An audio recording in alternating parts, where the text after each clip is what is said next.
Mari kita simak bersama ngaji bareng Gus Bahak dengan tema meneguhkan Islam rahmatan lil alamin. Waktu dan tempat kami persilahkan untuk Gus Bahak. Assalamualaikum warahmatullahi wabarakatuh. Waalaikumsalam warahmatullahi wabarakatuh. Alhamdulillahirabbil alamin. Allahumma shalli wa sallim ala habibika Mustafa ka nabiyina Muhammadin wa ala alihi washabihi asma'in. Amma ba'du. Yang kita hormati Bapak Rektor UMN Dr. Fauzan MPD, Bapak Suparto, Bapak Haris, Bapak Stardi dan Bapak Irwinto, juga Direktur Telkom Bapak Mungkas, teman-teman UMM dan semua yang mendengar yang kami hormati. Ini ngaji itu harus objektif itu jujur. Jadi bisa saja korbannya ayah saya, bisa rektornya, bisa semuanya, tapi korban dengan makna yang bagus.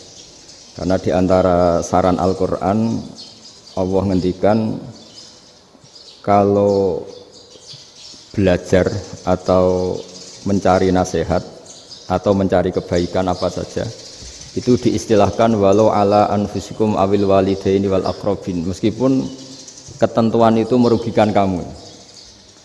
Jadi ketentuan apapun yang merugikan kita harus tetap kaji, meskipun itu tidak menguntungkan kita. Karena banyak problem, mulai dulu sebenarnya problem itu. Orang yang wakam da'in yadda'i annahu da'a ilallah, tapi hakikatnya yad'u ila nafsi. Jadi banyak da'i yang mengklaim dirinya mengajak ke Allah dan Rasul, tapi sebetulnya hakikatnya mengajak ke kelompoknya sendiri. Saya ini termasuk kiai yang masih orisinil. Artinya orisinil gini, suatu saat atau kapan saja saya kok sudah tidak laku jadi kiai, asal Islam jalan tetap senang. Karena nggak penting yang populer saya apa enggak, itu tidak penting, yang penting agama ini tetap jalan. Sama, negara ini harus jalan siapapun presidennya. Ya, ini penting saya utarakan karena perbedaan antara nafsu dan komitmen beragama itu tipis sekali. Sehingga dulu pernah ada cerita, ini bukti keadilan Rasulullah SAW. Pernah suatu saat Nabi itu ngaji, yang ngaji seperti ini. Terus ada pemuda dengan cueknya ngelewati masjid yang sedang dipakai Nabi ngaji. Sehingga cerita semuanya ngomel ya, bergumam. Celaka betul pemuda itu, ada Nabi ngaji kok tidak ikut ya. Tapi Nabi secara besar hati ngendikan, ini ada di beberapa kitab di Fadhailul Kasbi, keutamaan kerja. Kata Nabi, pemuda itu mau mencangkul di lahannya. Jika dia mencari nafkah untuk keluarganya, untuk kebaikannya, maka itu bagian dari ajaranku. Jadi Nabi berbesar hati bahwa kerja seperti itu bagian dari ajarannya. Jadi tidak harus datang ke majelis ngaji. Dan bisa saja yang sedang hadir itu ya orang yang hindari istrinya minta belanja, dari ngaji terus bener dituntut belanja kan gitu. Mungkin anak-anak UMM yang kesini daripada tengok-tengok yang Malang bosen jalan-jalan ke Rembang gitu. Ya, jadi nggak mesti bener juga niatnya gitu. Jadi ya sama itu. Jadi kalau di dunia kiai yang masih orisinil itu, nafsu itu bener-bener dilatih. Maka masyhur dalam cerita ada orang perang sama Ali radhiyallahu anhu. Ketika perang ini sangat semangat, tapi ketika orang itu meludahi dan Sayyidina Ali ini tersinggung karena diludahi, Sayyidina Ali langsung angkat tangan, sudah perangnya nggak usah diteruskan karena saya marah sama kamu sekarang demi nafsu karena kamu meludahi saya, padahal saya tadi motifnya demi Allah dan Rasul. Jadi sangat tipis bedanya kita emosi karena diri kita dan emosi karena Allah dan Rasul. Sehingga ketika diludahin ini terus beliau mikir jangan-jangan perang saya karena saya diludahin. Nah, yang hilang dari peradaban modern adalah Allah itu tidak begitu hadir di hati kita. Saya sering cerita di mana-mana, teks hadis itu sebenarnya berbunyi gini, ini hadis sahih. Mangka na yu'minu billahi wal yaumil akhir fal yukrim jarohu. Ada yang fal yukrim jarohu dhaifahu, ada yang fal yakul khairan aw yasmut. Siapa yang iman dengan Allah dan Rasul maka harus memuliakan tetangganya, memuliakan tamunya. Dulu itu ada seorang ulama dipanggil anak muda, dibully terus sekarang. Wahai kiai, datang ke rumah saya. Datang kiai itu.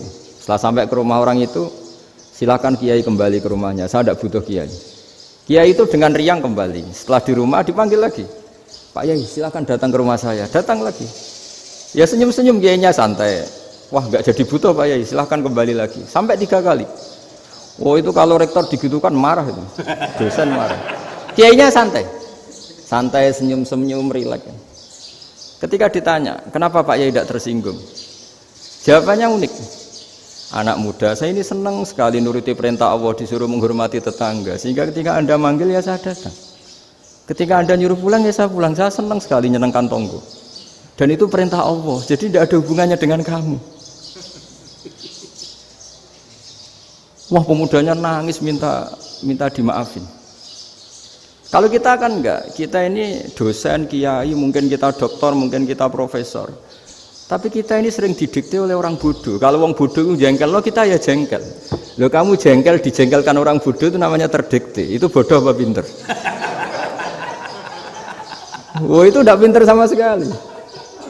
Kalau betul-betul kamu pinter, hanya bisa didikte oleh Allah Subhanahu wa Ta'ala. Jadi antara hukum Allah apa? Wa ahsin man asa'a ilaika, berbuatlah baik sama orang yang berbuat buruk sama Anda. Itu dikteannya Allah. Kalau dikteannya orang-orang bodoh kayak dimangkel ben mangkel, terus kamu mangkel. Itu bodoh apa pinter? Nah, problem kita kekinian adalah wong pinter wong bodoh itu podo-podo bisa didikte oleh sekelilingnya. Sekarang wataknya perempuan seperti itu, wataknya anak-anak seperti itu, kita didikte. Anak-anak jengkelin kita mangkel, berarti kita didikte oleh orang bodoh. Makanya agama itu unik, kadang ngendikan wa ahsin man asa'a ilaika, kadang wasil man qata'aka, sambunglah orang yang memutus kamu. Karena dengan demikian kita hanya didikte oleh Allah Subhanahu wa Ta'ala, bukan didikte oleh hukum sosial. Cara Jawane nak ngapiki tangga sing apik akeh tunggale. Berbuat baik sama yang berbuat baik pada kita itu mbok orang fasik ya seperti itu, maling ya seperti itu, sama. Tapi kalau berbuat baik sama orang yang berbuat jelek sama kamu itu baru luar biasa. Dan memang teksnya hadis wa ahsin man asa'a ilaika, berbuat baiklah sama orang berbuat buruk sama kamu. Jadi nggak boleh orang didikte. Makanya ngaji di sini diantaranya saya akan cerita dalam sebuah hadis sahih, dalam hadis hasan yang diriwayatkan Imam Tirmizi, ada kalimat dari Rasulullah SAW. Dawe Nabi, la takunu imma'atan taquluna in ahsanan nasu ahsanna wa in dzalamu dzalamna walakin watti'u anfusakum in ahsanan nasu an tuhsinu wa in asa'u alla tazlimu. Kamu jangan jadi orang yang mudah diombang-ambingkan oleh orang sekeliling kamu, yaitu kamu mengatakan jika orang baik ke saya akan baik, jika orang buruk ke saya juga akan membalas buruk. Itu namanya Anda didikte. Tapi berkomitmenlah kamu akan berbuat baik meskipun orang lain berbuat buruk. Nah sekarang logika sosialnya begini. Kalau di Indonesia itu ada 1000 kiai, ada 1000 profesor yang ingin membenahi Indonesia. Rata-rata orang awam itu semau gue. Terus mereka mendikte kita. Perilakunya agak simpatik, perilakunya jengkelin. Terus 1000 profesor ini ikut jengkel. Itu kira-kira jadi solusi apa goblok bareng? Sama 1000 kiai ini ikut jengkel, ini jadi solusi apa goblok bareng? Goblok bareng. Nah problem sekarang kita ini biasa didikte orang bodoh. Nah makanya ciri khas orang muslim itu kata Nabi, mangkana yu'minu billahi wal yaumil akhir. Jadi baik tetangga karena perintahnya Allah dan Rasul. Pentingnya apa? Bedanya karena berbuat baik ini perintahnya Allah, mbok tonggo apik lah kita tetap apik karena perintahnya Allah dan Rasul. Begitu juga dengan hubungan dengan istri, dengan anak. Bojomu lagi cerewet lah ya tetap apik. Karena dengan cara itu kita hanya tunduk kepada Allah dan Rasul. Tapi kalau kamu, istri saya kalau baik ya saya baik, kalau enggak ya enggak. Berarti Anda didikte oleh perilakunya dia. Itu latihan, ya kalau dalam bahasa pondok, latihan jadi wali itu yang paling berat itu. Nabi itu kalau sama orang munafik itu sabarnya Masya Allah. Padahal Nabi berso kalau orang itu orang munafik. Karena dengan cara seperti itu, bahwa kebaikan Nabi pada seseorang itu atas perintahnya Allah dan Rasul, bukan atas nama servis. Kalau Nabi hanya baik kepada Abu Bakar, itu mungkin orang bilang, wis adune wong Abu Bakar baik sama Nabi. Tapi kalau Nabi baik sama orang munafik, Abdullah bin Ubay bin Salul, itu kalau nggak perintahnya Allah dan Rasul itu nggak bisa.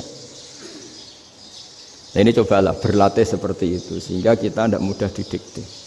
Ya saya ulang lagi, nggak mudah apa? Didikte. Maka di antara kebaikan Allah dan Rasul adalah bahkan orang dolim saja diberi jatah rahmat. Makanya tadi seperti mukadimah yang dibaca Pak Haris tadi, agama ini rahmatan lil alamin. Orang yang dolim saja dapat jatah apa? Rahmat, apalagi yang soleh.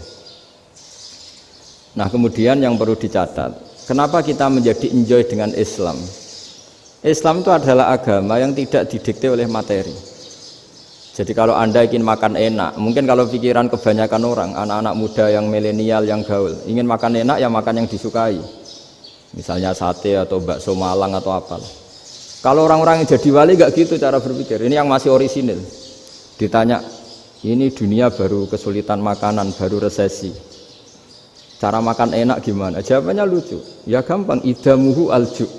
Idam itu lauk. Kalau kamu ingin makan lauknya paling enak apa? Alju. Kamu harus lapar banget. Sampai kalau puasa itu melihat tempe itu wah luar biasa. Tapi kalau kamu nggak puasa, air putih itu nggak menantang. Tapi kalau puasa, tempe air putih itu menarik dan Anda tetap lahap. Apa? Karena lauk terbaik adalah alju, yaitu lapar. Nah tapi kita ini enggak, kita ini kayak orang bodoh. Kayak orang bodoh tadi, profesornya makan nyaman ya kalau sesuai selera. Nah itu kan sama dengan anak-anak ABG. Anak ABG itu makan lahap ya kalau yang disukai. Lalu bedanya apa ABG sama profesor? Kalau cara berpikir masih sama kan itu. Kiainya juga gitu, kiai makan enak kalau yang disukai, kalau enggak. Lalu bedanya apa kiai sama orang awam? Orang awam juga gitu, makan lahap ya kalau yang disukai. Nah ternyata perilaku kita ini yang pintar sama yang bodoh sama, Mas.